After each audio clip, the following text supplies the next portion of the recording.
What's up, guys? This is Bradley alongside Zach, and you are listening to the Charm City Sideline Podcast. If you're new here, hit the subscribe button, and as always, like the video, guys. It helps us out a ton.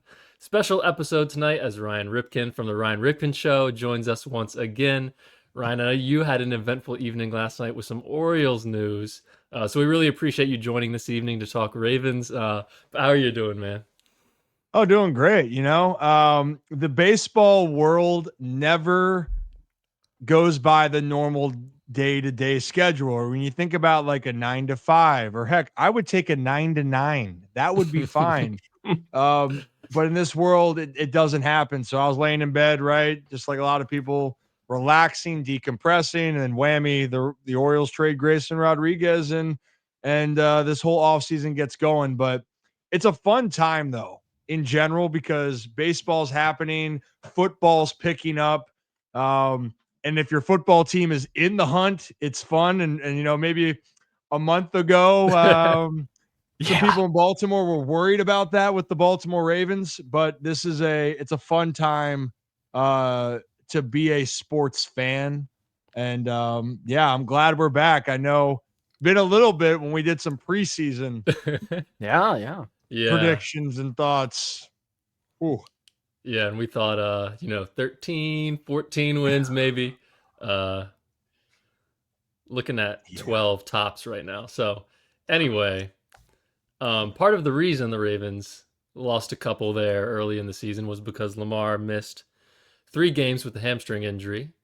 He also dealt with some knee soreness last week and did not practice today, Wednesday, because of an ankle injury.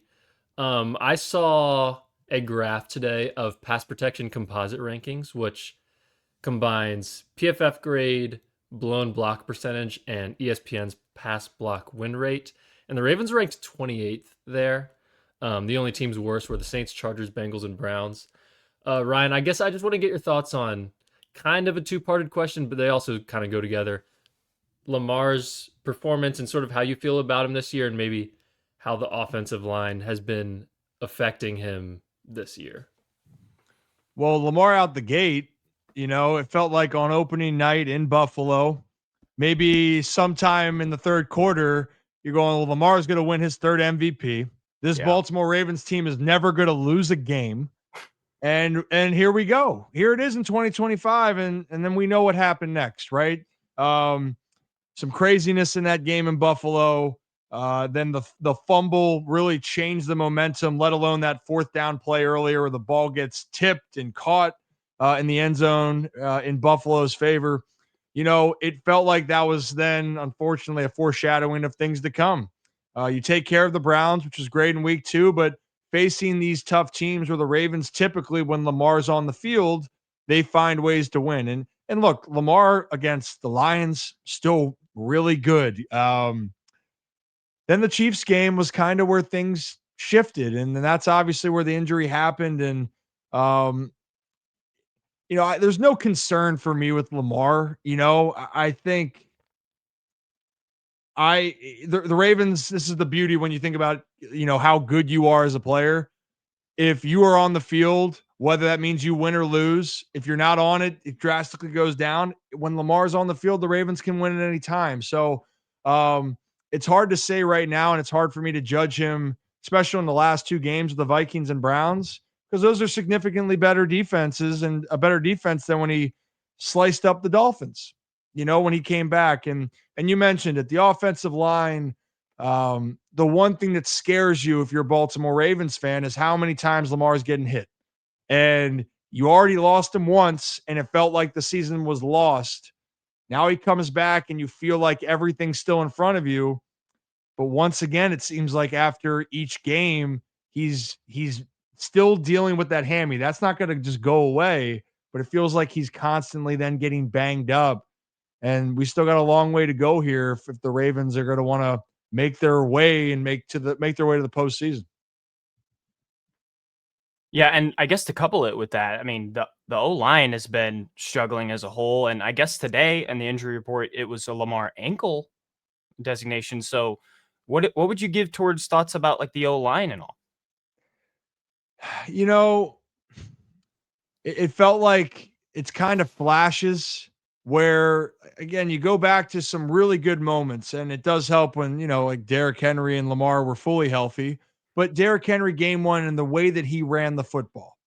And then you can kind of tell yourself, okay, well, Cleveland's front seven is really good. And Detroit's front seven, the next two games. Yeah. And Derrick Henry still had flashes, but then the Ravens offensive line that overall was supposed to be still, not saying it was the strength of a team, but it was supposed to be solid. Ravens weren't running the football well all year. And that still is the MO. And you saw then last week, Derrick Henry against the Browns.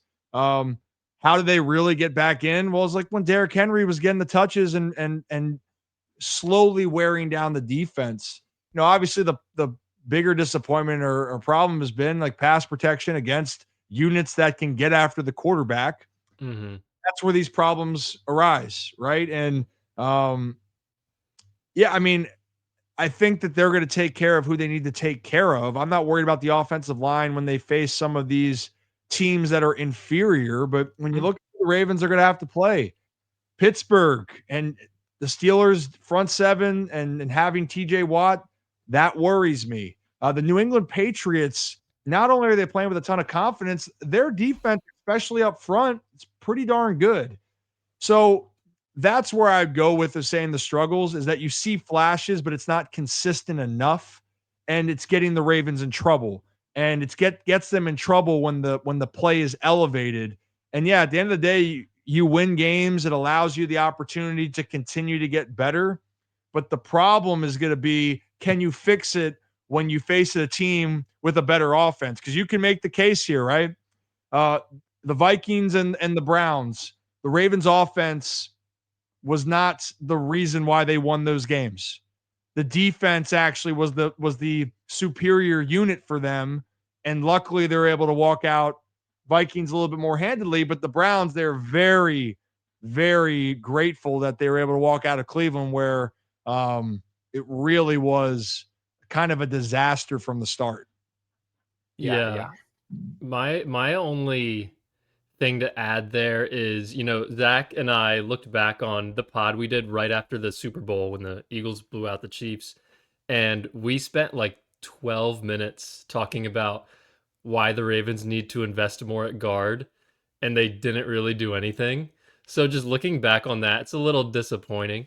But I feel like EDC will get that together this offseason. He seems like a guy that doesn't like to get burned twice. And I know people are saying, well, you saw it. Why didn't you fix it? But in his defense, you did see flashes. That's what it went back to where he said you saw flashes of really good moments, especially and again, this is not saying it's a strength of the team. It is not. But when you see flashes of something, you think that development will get better. And I feel bad for a guy like Falele where you feel like he's being brought up constantly.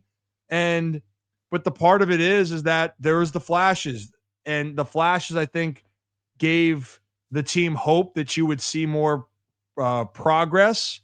And in some cases you're seeing, that evolution of the game, not taking that next step, or in some cases you can argue it's regressing. And that's where it lies. But I think now EDC, you've evaluated, you have a better idea.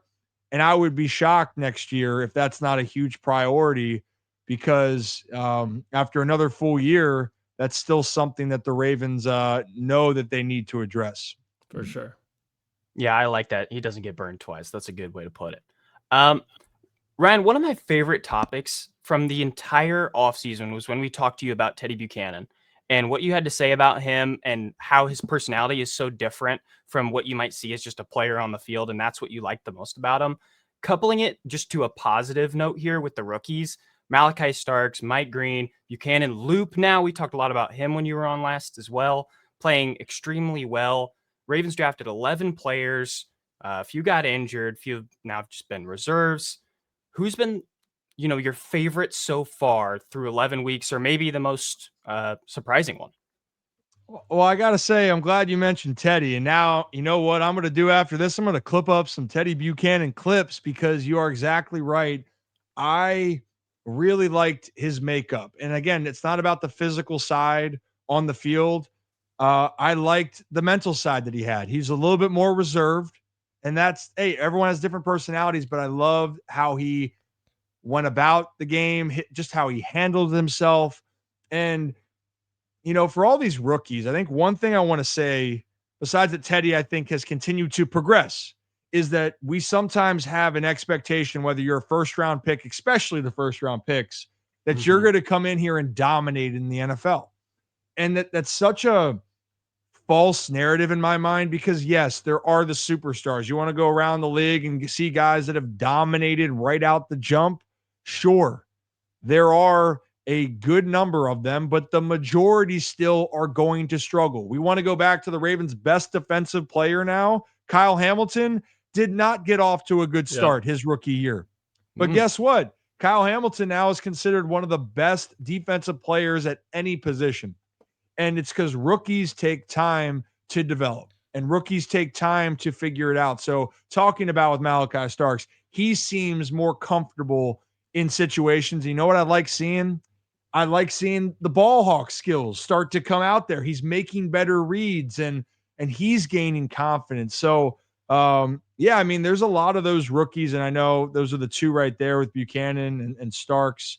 But I wanted to make more of that emphasis of, for rookies, it's incomplete for me early on, and you shouldn't expect them to go out there. And the problem early on for the Ravens is what happened. You got so injured on the defensive side to start the season, and you're asking rookies or guys that are inexperienced, hey, welcome to the NFL. We don't need you to learn on the fly. We need you to actually go out there and kind of dominate, or we're going to get our butts kicked. And the Houston Texans was a great example of that. Really injured, and they got exposed. But through that, they've learned a lot. The Ravens have gotten healthier. Now the veterans can take that pressure off, and now you're seeing those rookies continue to grow. And yeah, I got to say, it's made me smile, though, watching Teddy Buchanan each time now.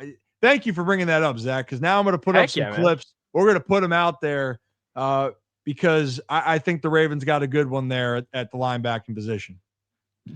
Yeah, you go back and think about when the Ravens drafted Marlon Humphrey in the first round, and he didn't have to play a ton right away. And, even with Nate Wiggins, he didn't have to play a ton right away last year. And Mike Green, Tavius Robinson goes down, Matabike goes down, and they have to sort of slide some guys inside. And Mike Green's playing a ton.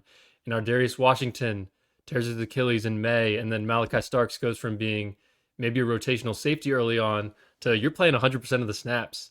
And, I think Simpson maybe not living up fully to the potential has put Teddy Buchanan up, basically starting every game. So all three of those guys have had to play a lot. I think all three of them have played more than the Ravens were expecting them to. And it's going to take a little while. It's just crazy. Zach and I were, responding to comments and opinions about, people were saying Starks was a bust like week 4, week 5. We were like, he's not even playing bad. He's just not making crazy plays. And it takes a while. So I like what you said there. Yeah. The expectation, if I can add on to that, because I'll say on the Browns side of this, a lot of people, or however you feel about the Browns quarterback situation with Gabriel Shador, and even if you aren't a Shador believer, and everyone said, look out, he went out there and he didn't look too great. Not having any reps with the starting group, and that's your first NFL game, is, hey, welcome to play the Baltimore Ravens that are desperate to win and are playing better defense. This is even for the top picks. Like, go back and look at the Sam Darnolds, the Baker Mayfields. Well, Baker did have a good start to his rookie career. Sam did not. But both of them have turned into really good players, and those were guys that people classified as top draft picks. Everyone has a different learning curve in the NFL and in professional sports in general. And typically that is why when you look at teams, veteran leadership and being able to take the pressure off is so important.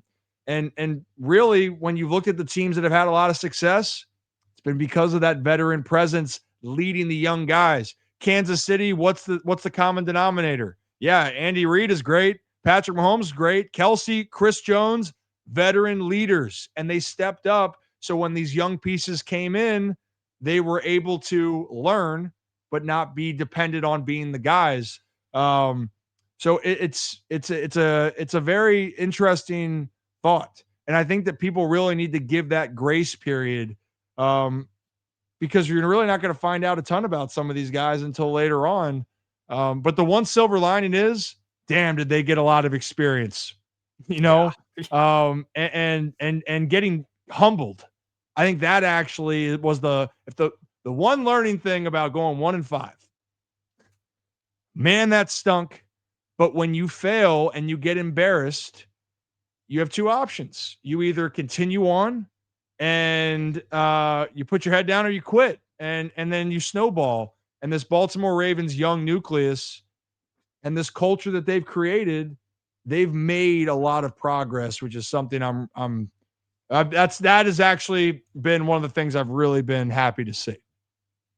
Yeah, 100%. Speaking of veterans, which you mentioned, the Ravens made some signings this offseason. Chidobe Awuzie, Jair Alexander, John Jenkins, DeAndre Hopkins.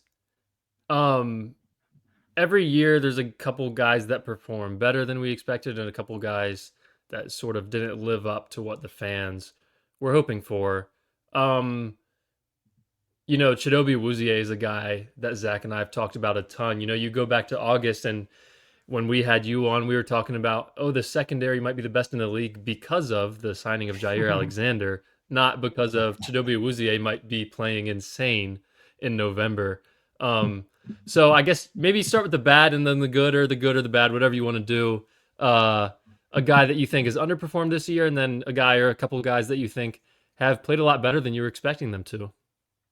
Well, I think with that was what I was the disappointing part. And again, it's of no fault of his own in this case, the Jair Alexander, because I was so excited to see what he could, and I believe that he still had something left in the tank, and his body, whether the body's not cooperating, couldn't get the results on the field, and he couldn't stay healthy, and now he's contemplating retirement. So especially of the thought process, I think that's where the most disappointing aspect came from, like truly.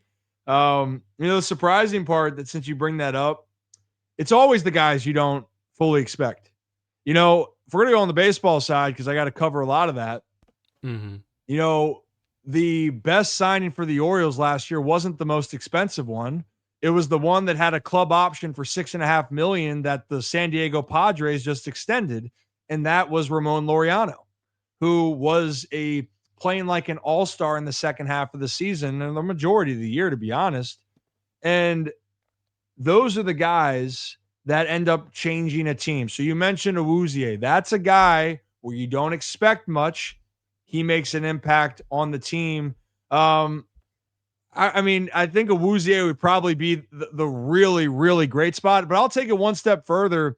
I've really not surprised, but I'm so happy to see Tyler Loop. We talk about rookies. Yeah. I like that he's confident. I liked in last week's game, the offense is in a rut. If you miss any kick, it kills momentum. And Nick Moore, the long snapper, we're friends, had him on the show this week. So much wind swirling in Cleveland. It's been really nice to see Tyler Loop not only have a boot for a leg that we've seen, but he's handled the environments well, especially in a season where the Ravens have had a lot of negative moments. So I think that's something that maybe we're underplaying because the Ravens haven't had to have a game-winning kick yet. But think about last week. If Tyler Loop misses any of those kicks, the Ravens they're not in it. We're talking about, wow, the Ravens took a big step back. And instead we're saying the Ravens now have won 4 in a row, and they swept the Browns for the first time in 5 years. Wow. So that, I think that was one of the rookies. So give me Awuzie, and for the rookies, got to give props to Tyler Loop. I've been really happy for him. Mm-hmm. And even the confidence from Loop and the organization in Loop, where I don't remember which week it was, the one of the last 3, where he goes out there, kicks a 56, misses it, and then continuing to invest in, a long field goal situation and being confident in him, regardless of the downage and all. That was just awesome to see. So Ryan, we got a stat for you here. Every head coach and quarterback combo in the first 5 years together, if they have not won a Super Bowl, they never did. Any combo in NFL history. Me and Brad have had very varying ton of discussions about Harbaugh as a coach. We think he's exceptional. It's not that this is a push away from Harbaugh, as in he has lost any kind of fastball he has. But do you think it's time for a fresh face in Baltimore to unlock like the last kind of evolution in Lamar Jackson's game and maybe this team's game? If, maybe Henry's getting up there in age, a few guys expiring contracts in the next few years. I think next year you can almost start with a clean slate and except for a couple of cornerstone guys. What do you think the Ravens should do with Harbaugh, and how do you feel about the whole year, I guess, up to this point and the turnaround he's made? Yeah, I mean, that's been a hot topic because the team hasn't played well, and also that the Ravens have not been to the Super Bowl in the Lamar Jackson era. And quite frankly, even after or pre Lamar Jackson, it had been 2012-13 season. So then you had 5 more years of Joe Flacco at the helm, and you weren't able to get back, not even to the Super Bowl, but correct me if I'm wrong, the AFC Championship game during that run, right? So when you look at that, it poses the question: is it that you do not have the talent? Is it the voice or the reasoning out there? Or is it just sometimes the players? It's a psychological block, whatever it is, trying to identify that. I know that the reports were out in 2018 that John Harbaugh could have been relieved of duties then, or that would have the marriage would have broken back then, and then the Ravens went on a run.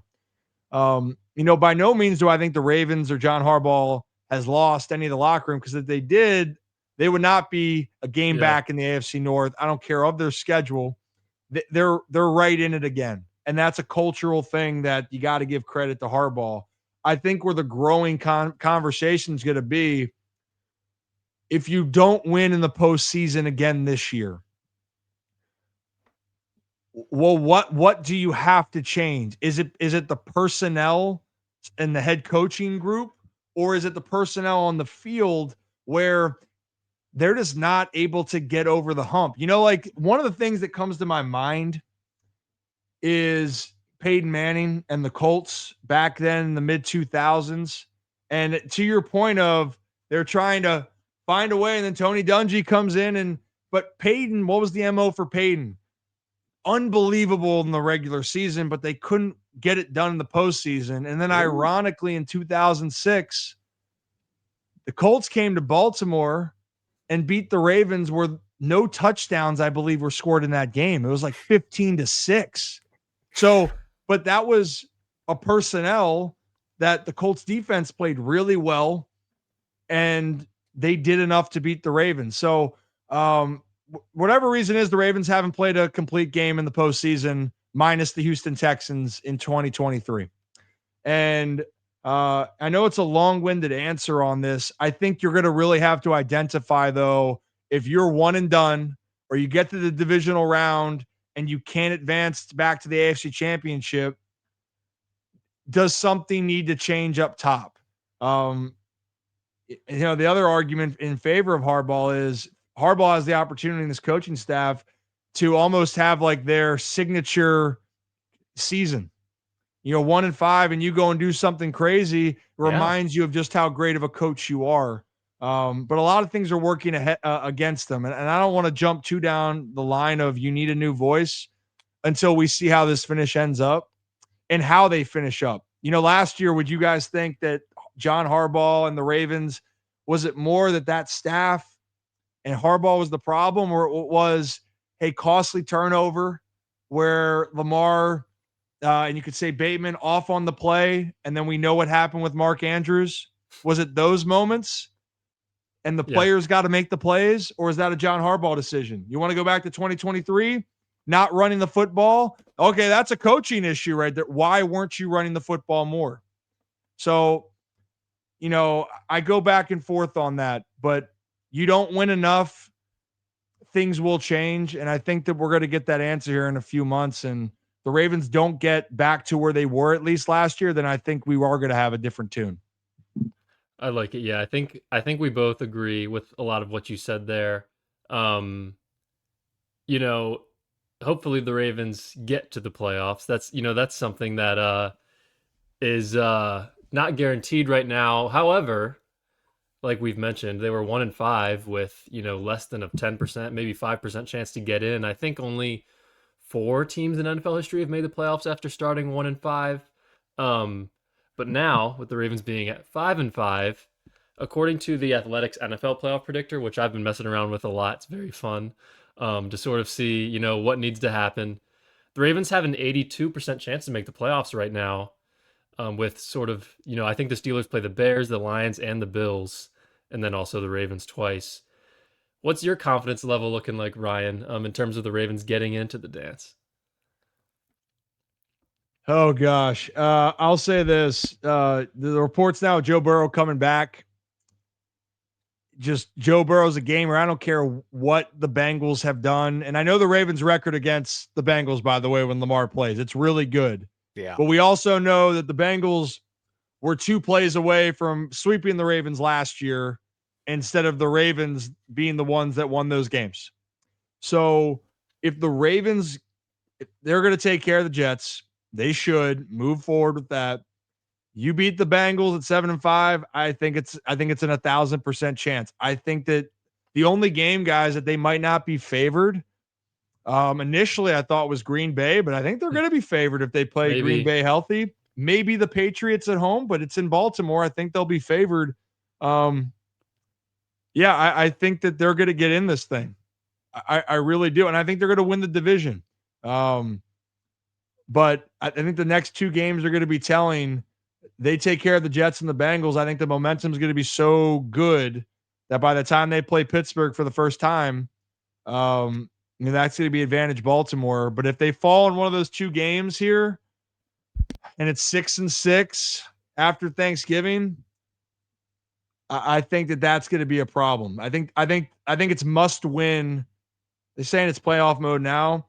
For me, like the must wins, no matter what, you got to win the next 2 here at the bank, and then and see where the chips are fall moving forward.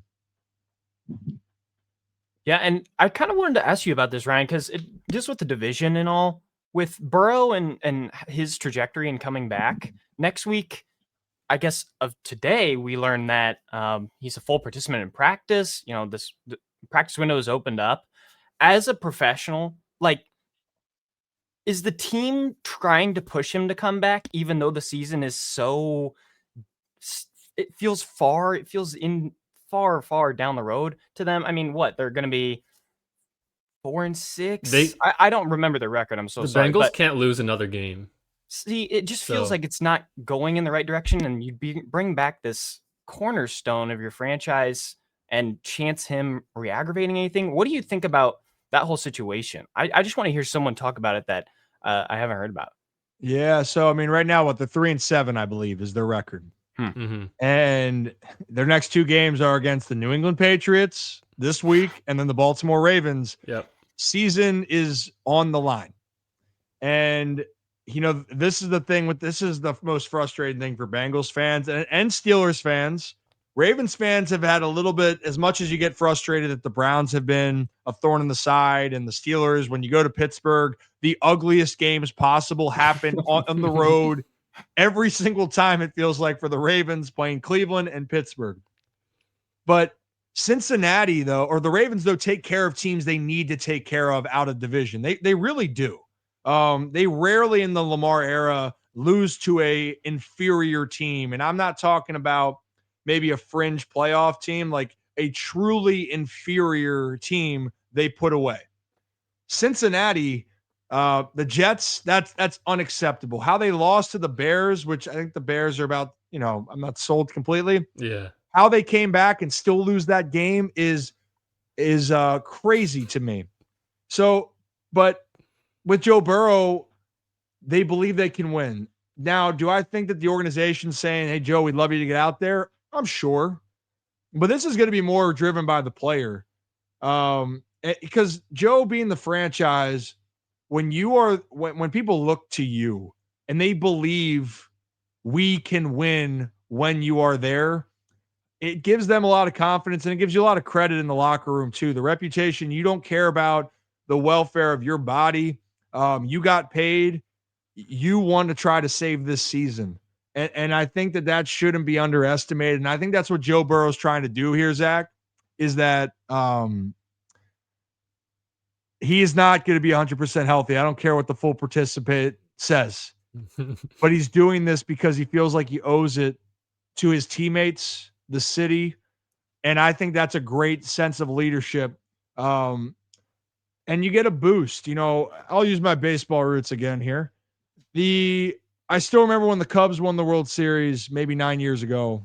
Mm-hmm. The 2016 maybe, or I'm losing track. Cubs and the Guardians.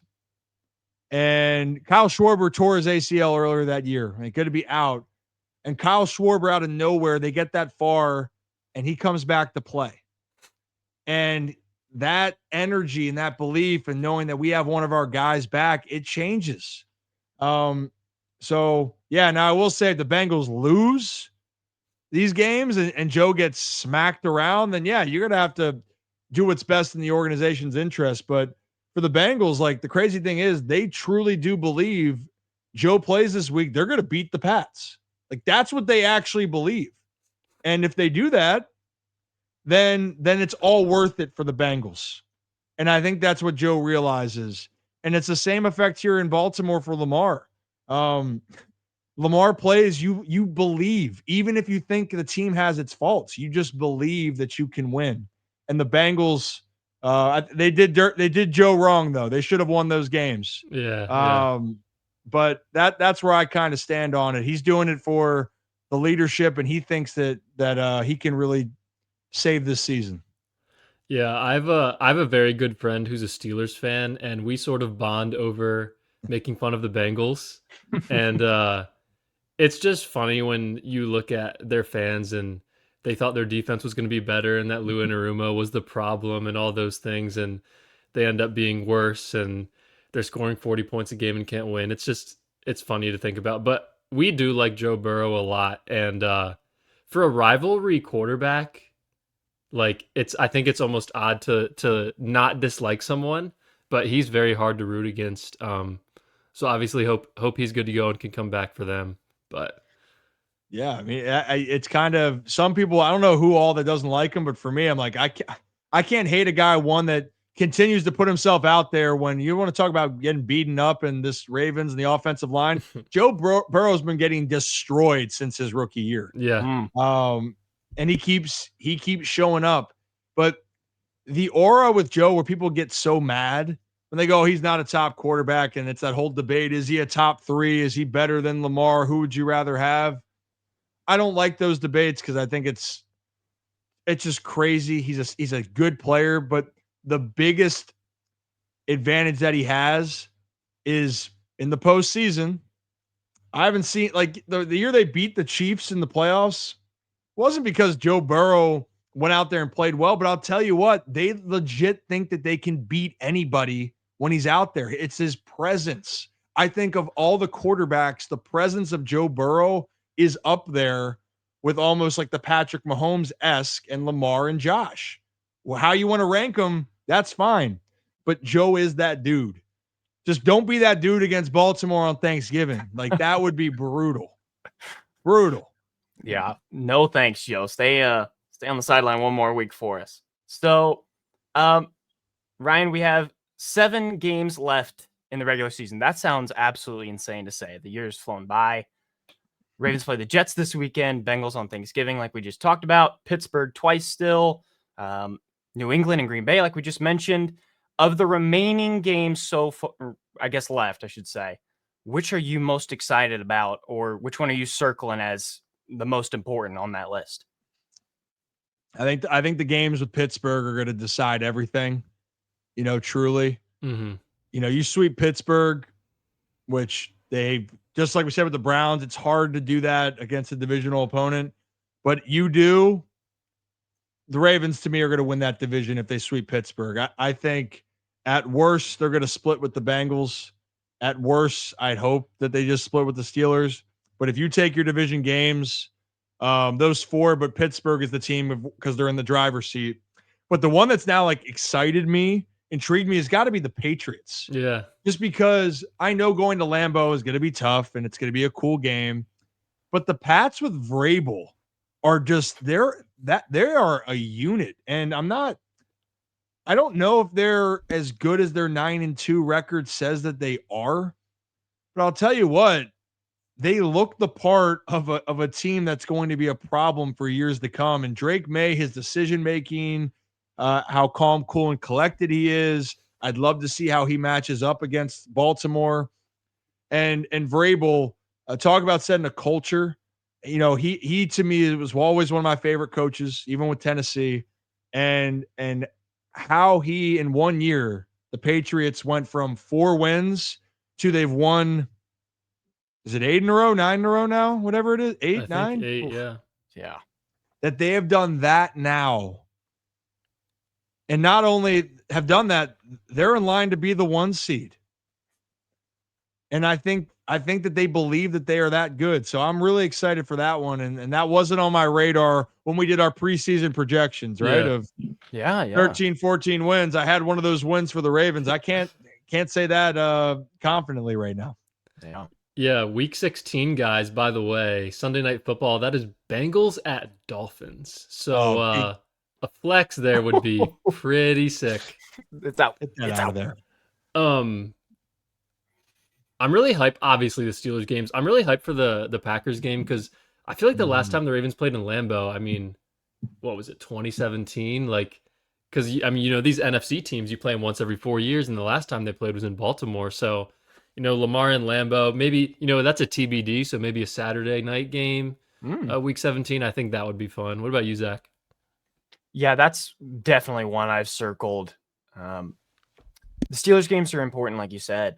And along with that, just seeing a potential playoff opponent in the Patriots, that's undervalued. Seeing potentially the MVP in Drake May, like it is going to be a heck of a back-to-back schedule there for the Ravens. That is going to be awesome football. Yeah, I mean, what? So it's week 15 is the Pats? Is that 16? Is 16? Oh, so how it's going to end here is let's play the Patriots. Let's go to Lambeau, and by the way, let's end in Pittsburgh. Yeah. Welcome to the end of the NFL season, and then that's why I mentioned those 2 games that we have upcoming here with the Ravens, the Jets and the Bengals. Why it is so vital. Of course, they're in playoff mode right now. They have to be, but there's a little leeway if you lose to the Patriots or the Packers, so long as you take care of your other home games with the Jets and the Bengals and the Steelers, who you are hoping of those 3 games as they're all 3 W's at M&T Bank. If you do that, you feel good. If you don't, it's going to take you to play better. And I would love to have that confidence to say, hey, they're going to go to Pittsburgh and they're going to win that game. But again, what the heck happens in Pittsburgh? I have no idea, but it's ugly. Every year, it's turnovers, it's missed kicks, it's missed opportunities. And you walk away sitting there going, how did they lose this game when Pittsburgh literally didn't do anything offensively and they lost? Like that is how the last X amount of games have gone in Pittsburgh, or how I felt. I know there's been a couple games where Trubisky, I think, started and he was out. And but last year I remember they were winning, I think, in Pittsburgh. And then it was like, we're going to miss a kick. We're going to turn the ball over. And luckily it didn't cost them the division, but this year I believe it would. Yeah. I believe it would if they don't take care of the games they need to take care of. 100%. Fully agreed there. Ryan, we really appreciate you coming on once again. As always, for you guys watching, be sure to like the video, subscribe if you haven't already. And Ryan, let our viewers know where they can find you. Yeah, so all on the social platforms, just at Ryan Ripken Show. And the Ryan Ripken Show, we're live at 5 Monday through Friday on YouTube, X, and Facebook. And, whenever you guys want me back on, I'll pop back on here anytime. Awesome, man. Appreciate you so much. We will put Ryan's stuff in the description, and we will see you guys next time. Peace. Peace.